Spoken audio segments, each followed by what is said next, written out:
चटकदार बाय मोहिनीमध्ये आपले सर्वांचे स्वागत आहे। आज आपण मिश्र डाळीचे कुरकुरीत डोसे बनवलेले आहेत। हे डोसे खायला जितके चविष्ट लागतात तितकेच ते पौष्टिकही आहे, कारण आपण त्यामध्ये सर्व डाळींचा समावेश केलेला आहे। अशाच नवनवीन चटकदार आणि पौष्टिक रेसिपी पाहण्यासाठी चटकदार बाय मोहिनीला सबस्क्राइब करायचं आहे आणि बेल आयकॉनवर क्लिक करायचं आहे, म्हणजे नवनवीन व्हिडिओज हे तुमच्यापर्यंत पोहोचू शकतील। चला मग तर आपण डोसे बनवायला सुरुवात करू।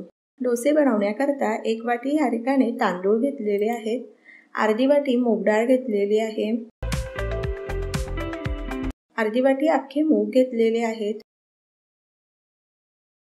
साधारण एक छोटी वाटी उडीद डाळ घेतलेली आहे आणि एक छोटी वाटी हरभरा डाळ घेतलेली आहे। तांदूळ आणि सर्व डाळी छान धुवून घेतलेले आहेत। डाळ आणि तांदूळ 6 ते 7 तासाकरता भिजत ठेवूयात। या ठिकाणी 7 तास झालेले आहेत। आपण झाकण काढायचे आहे। पुन्हा एकदा डाळ आणि तांदूळ धुवून घेऊयात आणि मिक्सरमध्ये वाटून घ्यायचे आहे। मिक्सी जारमध्ये अद्रकचे काही तुकडे घातलेले आहेत, हिरवी मिरची घालायची आहे आणि 1 चमचा जिरे घालायचे आहे आणि डाळ आणि तांदूळ घालायचे आहे। अगदी 1 चमचाभर पाणी घालायचे आहे आणि हे मिश्रण अगदी छान बारीक वाटून घ्यायचे आहे।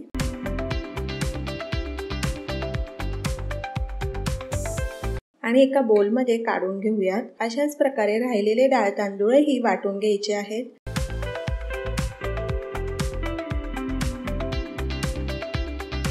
चवीनुसार मीठ घालायचं आहे। मिक्स करून घेऊ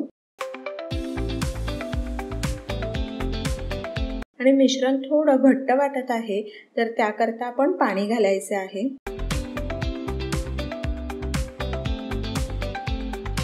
या ठिकाणी तुम्ही पाहू शकता, साधारण आपण पीठ इतपत पातळ केलेला आहे। तवाही गरम झालेला आहे, त्यावर तेल सोडायचे आहे। ओल्या कपड्याने तवा पुसून घ्यायचा आहे आणि डोसा बनवून घेऊ। डोसा तुमच्या आवडीनुसार तुम्ही छोटा किंवा मोठा बनवू शकता। या ठिकाणी मी वाटीने डोसा बनवलेला आहे। तुम्हाला जर चमच्याचा वापर करायचा असेल तर चमच्यानेही तुम्ही डोसा बनवू शकता। तेल सोडायचं आहे आणि डोसा पलटी करून घ्यायचा आहे।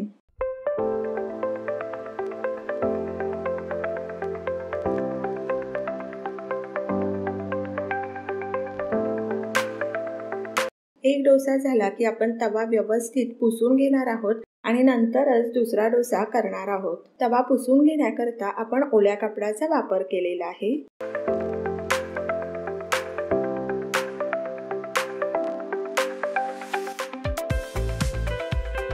अशाच प्रकारे आपण राहिलेले डोसेही बनवून घेऊ। हे डोसेही तुम्ही चटणी बरोबर किंवा सांबार बरोबर सर्व करू शकता।